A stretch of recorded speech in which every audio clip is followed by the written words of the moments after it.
देव classes special में सभी छात्रों का हार्दिक स्वागत है।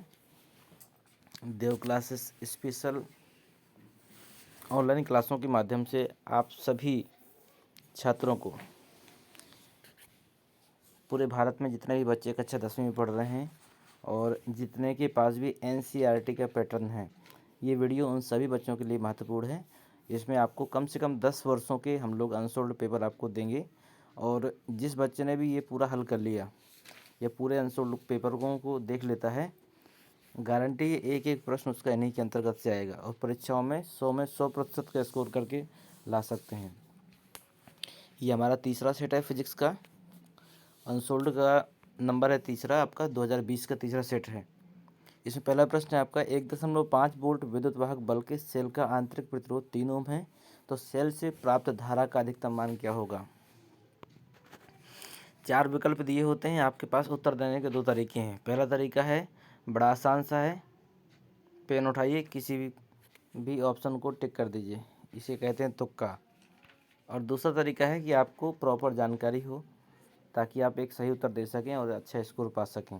तो हम लोग एक एक प्रश्नों का आपको पूरा सलूशन देंगे और पूरे संतुष्टि के साथ में। तो आप ध्यान से देखिएगा, इसको हम लोग सॉल्व करते हैं। इसमें प्रतिरोध दिया गया है 3 ओम, तो प्रतिरोध को हम लोग आर से व्यक्त करते हैं। तो देखिए, हमने मान लिया आर बराबर 3 ओम। विद्युत वाहक बल दिया गया 1.5 वोल्ट, तो हमने ये ले लिए। विद्युत वाहक बल बराबर 1.5, इसको ई से व्यक्त करते हैं। जैसे कि हमें सूत्र मालूम है, आई बराबर ई बटे आर होता है, और ना मालूम हो तो आप इसको लिख लीजिएगा। तो ई का मान कितना है 1.5 और आर का मान है आपका 3। जब हम लोग इसका कैलकुलेशन करेंगे तो आपका आ जाएगा 0.5 एम्पियर। वैद्युत धारा का मात्रक एम्पियर होता है, इसलिए हमने एम्पियर को ए से व्यक्त करते हैं। अगला प्रश्न है आपका, इसमें विकल्प नंबर देख लीजिए। विकल्प नंबर आपका दूसरा सही होगा, इसमें दूसरे को टिक करते हैं। अगला प्रश्न है आपका, इसमें कहता है एक अवतल लेंस की फोकस दूरी 5 मीटर है, तो इसकी क्षमता क्या होगी। तो अवतल लेंस की फोकस दूरी हमेशा ऋणात्मक होती है, इसलिए हमने -5 लिया। और जब भी फोकस दूरी मीटर में होती है तो हम लेंस की क्षमता को 1/f लिखते हैं, और यदि सेंटीमीटर में होती है तो 100/f लिखते हैं। तो हम इसमें लिखेंगे 1/f। तो f का मान कितना -5 है, भाग देंगे आ जाएगा 0.2, वो भी ऋणात्मक होगा, तो p बराबर -0.2। तो देखिए, इसमें ऑप्शन नंबर दूसरा आपका ही सही है। अगला प्रश्न देखते हैं। अगला प्रश्न है आपका, आपके घर की टीवी में एक एलईडी इंडिकेटर लगा है जो 0.75 वोल्ट एवं 100 माइक्रो एम्पियर पर कार्य करता है, इसकी शक्ति क्या होगी। तो विभवांतर को हम वी से व्यक्त करते हैं। वी का मान दिया गया है 0.75 वोल्ट और आई का मान दिया गया है 100 माइक्रो एम्पियर। तो इसमें एक सूत्र होता है P बराबर V इंटू आई।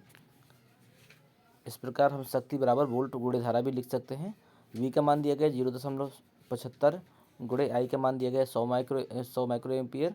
इसका मान रख कर गुणा करेंगे तो आएगा 75 आएगा, और इसको हम लोग माइक्रो वाट भी लिख सकते हैं। तो ये विकल्प नंबर 1 हमारा दिया गया है, ये हमारा बिल्कुल करेक्ट हो जाएगा। तो आपको कोई भी तुक्का नहीं लगाना है, किसी प्रकार की परीक्षाओं में गलती नहीं करनी है, क्योंकि अगर हो सके तो पेपरों को बिल्कुल तरीके से करके आना है।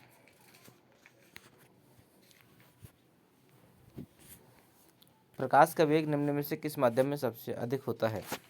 वायु, जल, कांच, निर्वात। तो आपको भी पता है प्रकाश का वेग निर्वात में सबसे अधिक होता है, तो इसका विकल्प नंबर 4 बिल्कुल सही होगा।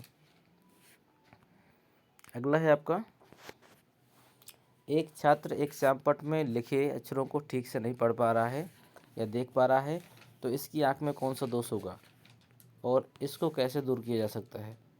तो ऐसे बच्चे की आँख में निकट दृष्टि दोष होगा, क्योंकि जब किसी व्यक्ति को पास की वस्तुएं दिखाई नहीं देती हैं परंतु दूर की वस्तुएं दिखाई देती हैं, तो वहाँ पर आपका दूरदृष्टि दोष होता है। जहाँ के दिखाई देती हैं वही दोष हो जाता है।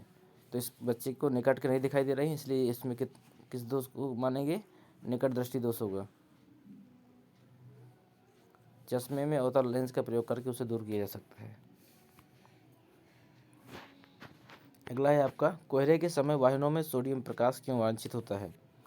आपने देखा होगा जब भी कोहरा ज़्यादा होता है तो वाहनों में पीले कलर की लाइट लगाई जाती है और उसी लाइट के माध्यम से व्यक्ति सफ़र को तय कर सकता है, क्योंकि सफ़ेद प्रकाश आपका फैल जाता है कोहरे में और वाहन वाले को सामने की चीज़ें दिखाई नहीं देती हैं। तो सोडियम प्रकाश में क्या होता है, इसके बाहरी कक्ष में एक इलेक्ट्रॉन होता है और ये आसानी से अपने कक्षक से बाहर भी निकल जाता है। और सोडियम इलेक्ट्रॉन चमकीला होने की वजह से इसका प्रकाश जो होता है वो तीव्र होता है, इसलिए कोहरे के समय सामने के वाहन आसानी से दिखाई दे जाते हैं। तो सभी बच्चे इनको नोट करते जाइएगा और हम उम्मीद करते हैं आपको चीज़ें समझ में आ रही होंगी। इसलिए आप अपने जितने भी मित्र हों, जितने भी ग्रुप्स में आप लोग जुड़े हों, कोशिश करिए सभी बच्चों को इस वीडियो को पहुंचाइए ताकि सभी बच्चे इसका बेनिफिट ले सकें। अगला है, आपके घर के विद्युत मीटर में 250 वोल्ट 20 एम्पियर लिखा हुआ है। आप इस मीटर से अपने घर में अधिकतम कितना विद्युत भार संचालित कर सकते हैं? उत्तर को किलोवाट में आपको बताना है। तो V का मान दिया गया है 250 वोल्ट, I का मान दिया गया आपका 20 एम्पियर। एक सूत्र होता है P बराबर V गुणे I। तो V का मान दिया गया है 250 और I का मान दिया गया आपका 20। तो गुणा करेंगे तो आपका आएगा 25 दूनी 50 और डबल जीरो आपका 5000 आ गया। तो 5000 वाट ये भी आपका उत्तर है, लेकिन यहाँ पर किलो वाट पूछा जा रहा है तो आपने 1000 का भाग दिया और भाग देंगे तो आपका 1000 का भाग 5000 में देंगे तो आपका 5 किलोवाट आ जाएगा। यही आपका आंसर होगा।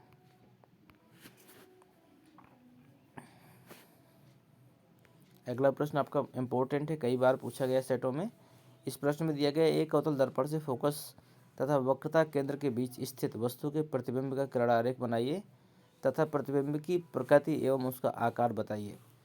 दो चीज़ें पूछी गई हैं। तो किरण आरेख देखिए, ये इसको सीख लीजिएगा, चित्र के माध्यम से बना दिया गया है। इसके बाद इसकी स्थितियाँ मैं आपको बता देता हूँ। प्रतिबिंब की स्थिति होगी वक्रता केंद्र से दूर। देखिए वक्रता केंद्र आपका कहाँ है, ये दिया गया है, ये वक्रता केंद्र है। तो यहाँ से कैसी होगी, यहाँ से दूर होगी, ठीक है। इसके बाद में प्रतिबिंब का आकार कैसा होगा, आवर्धित होगा, मतलब वस्तु से बड़ा, क्योंकि वस्तु देखिए ये रखी है और प्रतिबिंब आपका कहाँ बन रहा है, ये बन रहा है। तो ये आपका कैसा होगा, आवर्धित। आवर्धित का मतलब होता है वस्तु से बड़ा। और क्या चीज़ें पूछी गई हैं इसमें, और पूछा गया है प्रतिबिंब की आकृति। आकृति होगी आपकी वास्तविक होगी और उल्टी होगी। तो ये प्रश्न आपका महत्वपूर्ण था, इसको आप देखिएगा। अगला प्रश्न है आपका, श्वेत प्रकाश का प्रिज्म द्वारा वर्ण विक्षेपण की घटना को चित्र द्वारा समझाइए और किस रंग की किरण सबसे अधिक विचलित होती है। तो इस प्रश्न को हम आपको बता रहे हैं, ये नीचे दिया गया है।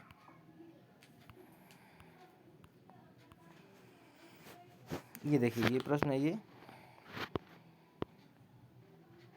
वर्ण विक्षेपण की घटना को यहाँ समझाया गया है।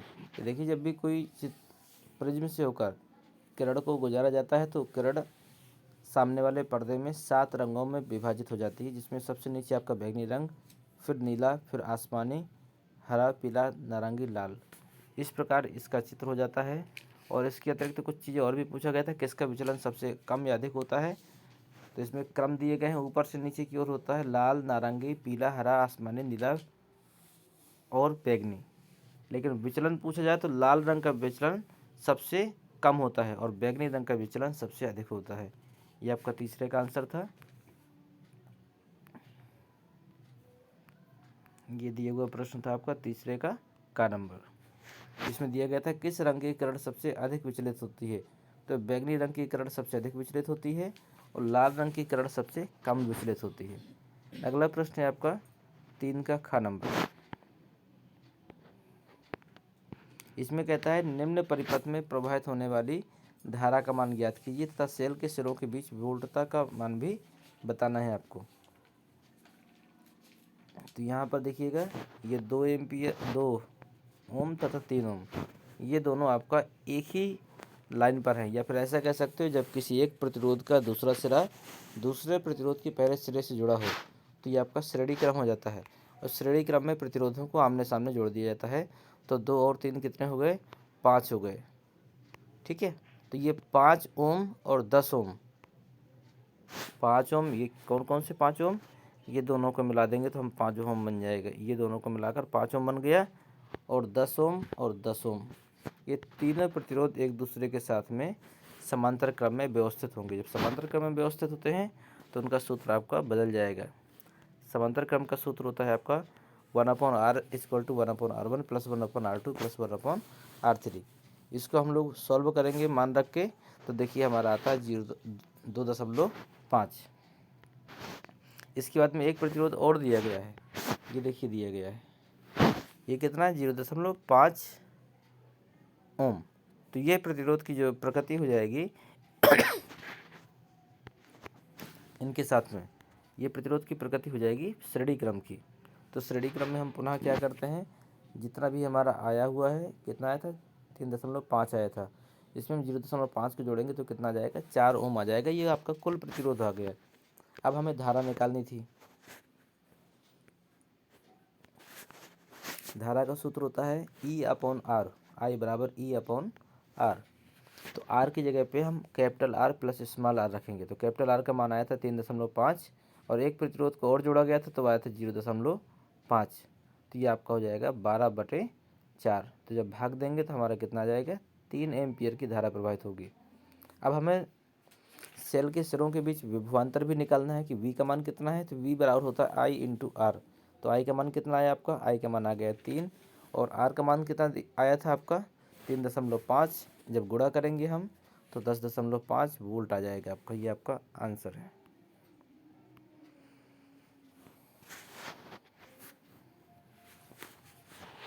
अगला प्रश्न है आपका, सभी बच्चे इस वीडियो को अपने सभी दोस्तों तक शेयर जरूर करें। यस, संख्या बहुत कम है, अभी आप लोग और शेयर करें। ये वीडियो आपके लिए बहुत ही महत्वपूर्ण है और आप सभी बच्चों के साथियों को भी महत्वपूर्ण है।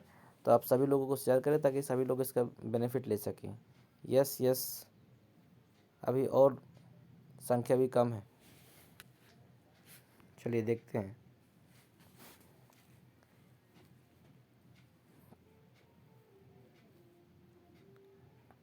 आपके घर में प्रयुक्त 1.5 किलोवाट का एक AC प्रतिदिन 10 घंटे चलाया जाता है।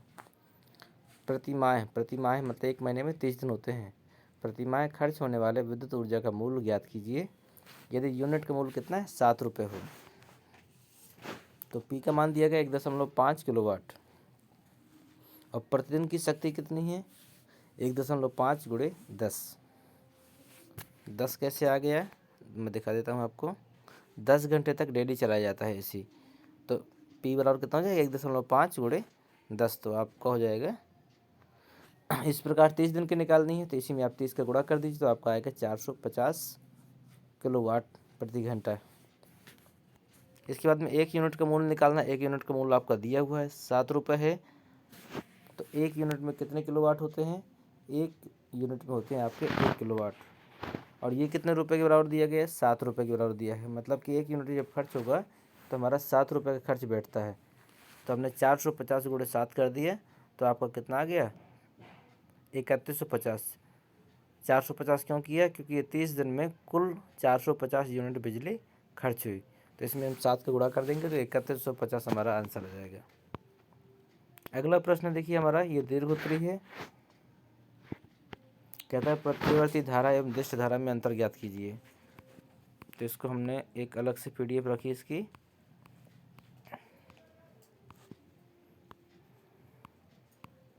ये देखिए प्रत्यावर्ती धारा एवं दिष्ट धारा में अंतर। इसमें बोला गया है कि 2-3 अंतर आप याद कर लीजिएगा। पहला हम दिखा देते हैं आपको। धारा को ट्रांसफार्मर द्वारा एक स्थान से दूसरे स्थान को भेजने तथा ऊर्जा ह्रास तथा लागत बहुत कम होता है। मतलब प्रत्यावर्ती धारा में लागत बहुत कम होता है लेकिन दिष्ट धारा में लागत अधिक होता है। प्रत्यावर्ती धारा में चौक कुंडली द्वारा कम ऊर्जा ह्रास पर नियंत्रित किया जा सकता है लेकिन इसमें ओमी प्रतिरोध द्वारा अधिक ऊर्जा ह्रास पर नियंत्रित किया जाता है। इसमें क्या है, प्रत्यावर्ती धारा वाले यंत्र अधिक मजबूत व शुद्धजनक होते हैं लेकिन दिष्ट धारा वाले यंत्र कमजोर व कम टिकाऊ होते हैं। प्रत्यावर्ती धारा को दिष्ट धारा में बदला जा सकता है लेकिन दिष्ट धारा को प्रत्यावर्ती धारा में नहीं बदला जा सकता है। प्रत्यावर्ती धारा को उचित वोल्टेज की धारा में बदला जा सकता है लेकिन दिष्ट धारा में ऐसा संभव नहीं है। प्रत्यावर्ती धारा में करंट लगने की कम हानि होती है लेकिन दिष्ट धारा में करंट लगने पर प्रत्यावर्ती धारा की तुलना में अधिक हानि पहुंचती है। तो ये इसका था। इसके बाद और भी कुछ चीज़ें दी गई हैं। मैं पहले प्रश्न दिखाता हूँ आपको। इसके बाद इसमें कहता है एक प्रत्यावर्ती धारा जनित्र का सिद्धांत और कार्यविधि का संक्षेप में वर्णन करो। तो ये हम आपको दिखा देते हैं।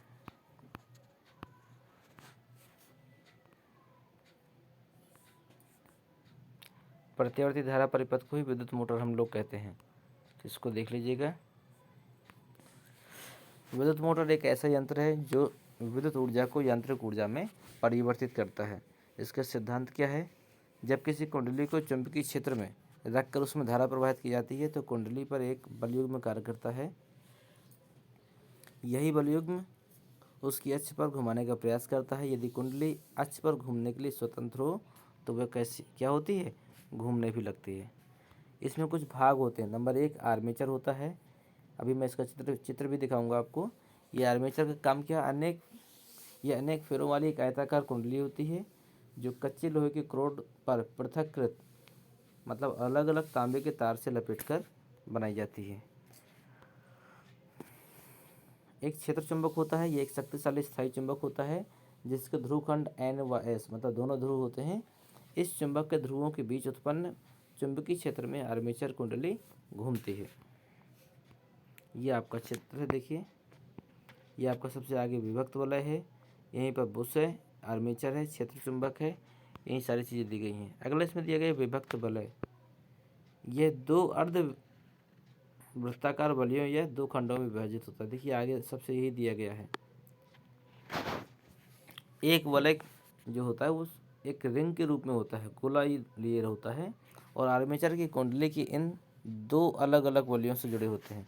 ये वलय आर्मेचर के धराखंड से जुड़े होते हैं। अब सबसे लास्ट है आपका बुश, उसको देख लीजिए। इसकी कार्यविधि आपकी बची है। बुश में बुश जो है वो विभक्त वलय धातु की बनी 2 पत्तियों को स्पर्श करते हैं, इन्हें बुश कहते हैं। इन बुशों का संबंध 2 संयोजक पेंचों से कर दिया जाता है और बाह्य परिपथ से आने वाली जो धारा होती है इन्हीं पेंचों से संबंधित होती है। और सबसे लास्ट में आपको बचता है कार्यविधि। तो कार्यविधि भी आपकी सरल है, 7 नंबर में इससे छोटा प्रश्न नहीं हो सकता है। जब बैटरी से कुंडली में विद्युत धारा प्रवाहित करते हैं तो फ्लेमिंग के बाएं हाथ के नियम से कुंडली की भुजाओं AB तथा CD पर लगातार और बराबर परंतु विपरीत दिशा में एक बल कार्य करता है। ये बल एक युग्म बनाते हैं। इसी के कारण कुंडली आपके दक्षिणावर्त घूमने लगती है। कुंडली के साथ उनके सिरों पर लगे विभक्त वलय भी घूमने लगते हैं और इन विभक्त वलयों की मदद से धारा की दिशा इस प्रकार रखी रहती है कि कुंडली पर बल लगाकर एक ही दिशा में कार्य करें और कुंडली एक दिशा में घूमती रहे। देखिए जिन बच्चों को ये प्रश्न न मिला हो उनको हमने आपको इस वीडियो के माध्यम से दिया है, लेकिन ये ठीक तभी रहेगा जब आप इसको नोट कर लें, क्योंकि इतने बड़े बड़े प्रश्न आपको सिर्फ वीडियो में देखकर नहीं किए जा सकते हैं। तो इनको आपको नोट भी करना है। हमने एक एक चीज़ों को इसमें समझा दिया, बता दिया और चित्रों को भी आपको बनाना सीखना है। ये 7 नंबर का प्रश्न है। यदि दोबारा आता है और आने की चांस आपके ज़्यादा भी हैं तो आप इसे आसानी से लिख सकें। एक लास्ट प्रश्न और बचा है आपके इसमें, चौथे का अथवा वाला। इसमें कहता है किसी चुंबकीय क्षेत्र में स्थित धारावाही चालक पर लगने वाले बल की दिशा ज्ञात करने का नियम लिखो और चित्र की सहायता से एक विद्युत मोटर की कार्यविधि का संक्षेप में वर्णन करो। तो जो नियम है वो मैं आपको बता देता हूँ, बाकी चित्र की सहायता से आपने विद्युत मोटर तो देख लिया। जो प्रत्यावर्ती धारा जनित्र होता है वही आपका विद्युत मोटर भी होता है। तो ये तो आपने देख लिया है। तो मैं आपको सिर्फ एक चीज़ बताता हूँ इसमें कि लगने वाला बल कैसा होगा। इसको ध्यान से देखिएगा। एक रिजु रेखीय धारावाही चालक, रिजु रेखीय का मतलब सीधी रेखा का जो चालक होगा उसकी लंबाई को यदि हम L मान ले और इसमें I धारा बह रही हो तो इसमें जो चुंबकीय क्षेत्र के साथ होगा वो कितना कोण बनाएगी? थीटा कोण बनाएगी। यदि चालक पर लगने वाले बल को हम लोग लॉरेंज बल भी कहते हैं, इसे F समानुपाते IBL साइन थीटा। चालक पर कितना बल लगेगा? F समानुपाते IBL। इस बल को हम लोग लॉरेंज बल भी कहते हैं। तीनों कंडीशन इसमें बताई गई हैं कि यदि चालक चुंबकीय क्षेत्र के समांतर रखा होगा तो थीटा का मान हम कितना रखेंगे? 0 रखेंगे। जब 0 रखेंगे तो साइन थीटा का मान 0 रखेंगे तो वो पूरा शून्य हो जाएगा। इसका मतलब चालक पर कोई बल कार्य नहीं करेगा। दूसरे कंडीशन में यदि हम 90 अंश रखते हैं तो साइन 90 का मान आपका 1 होता है, तो F बराबर हो जाएगा IBL। मतलब यहाँ पर जो भी बल लगेगा वो IBL होगा, आप इनका मान रख कर निकाल सकते हैं। तीसरी कंडीशन 45 डिग्री पे है। यदि हम छड़ चुंबक को या फिर चुंबकीय क्षेत्र में चालक को 45 अंश के कोण पर रखते हैं तो थीटा का मान आपका कितना रखा जाएगा, 45 अंश, मतलब साइन 45, और साइन 45 का मान कितना होता है, 1/√2 IBL साइन थीटा होता है। यहाँ पर मिस्टेक दिया गया है, 1/2 दिया गया है, लेकिन यहाँ पर हो जाएगा 1/√2 IBL। अगला है आपका धारावाही चालक जब चुंबकीय क्षेत्र के समांतर होगा तो न्यूनतम हो जाता है, लंबवत होगा तो अधिकतम होगा, और इसकी जो दिशा है वो फ्लेमिंग के बाएं हाथ के नियम द्वारा ज्ञात की जा सकती है। और इसका सिद्धांत भी दिया गया है कि इस नियम के अनुसार यदि हम बाएं हाथ के अंगूठे तथा उसके पास की दोनों उंगलियों को इस प्रकार फैलाएं कि तीनों एक दूसरे के लंबवत हों, तो पहली उंगली चुंबकीय क्षेत्र की दिशा, बीच वाली उंगली धारा की दिशा और अंगूठा चालक पर लगने वाले बल की दिशा को प्रदर्शित करता है। तो ये रहा हमारा पूरा सेट तीसरा, और उम्मीद करते हैं सभी बच्चों को ये पूरा सेट समझ में आया होगा। यदि किसी भी बच्चे का कोई भी डाउट होता है तो आप कमेंट बॉक्स में जाकर अपनी समस्याओं को लिख सकते हैं, या फिर किसी प्रश्न के सलूशन में कोई दिक्कत हुई हो तो आप उसे पूछ सकते हैं। इसके अतिरिक्त आपके डिस्क्रिप्शन बॉक्स में अपने टेलीग्राम चैनल की लिंक दी गई है, उस टेलीग्राम चैनल को आप क्लिक करके नोट्स प्राप्त कर सकते हैं। जितने भी नोट्स होंगी आपकी अनसोल्ड की, कंप्लीट अनसोल्ड की जो नोट्स होंगी उसे आप वहां से डाउनलोड भी कर सकते हैं, प्राप्त कर सकते हैं, बिल्कुल निःशुल्क है ये। और ज़्यादा सीखने के लिए आप हमारी सारी वीडियो को देखते रहें। अगला पार्ट हमारा कल की डेट में प्राप्त होगा, जिससे आप लोग चौथा पार्ट सीखेंगे। धन्यवाद।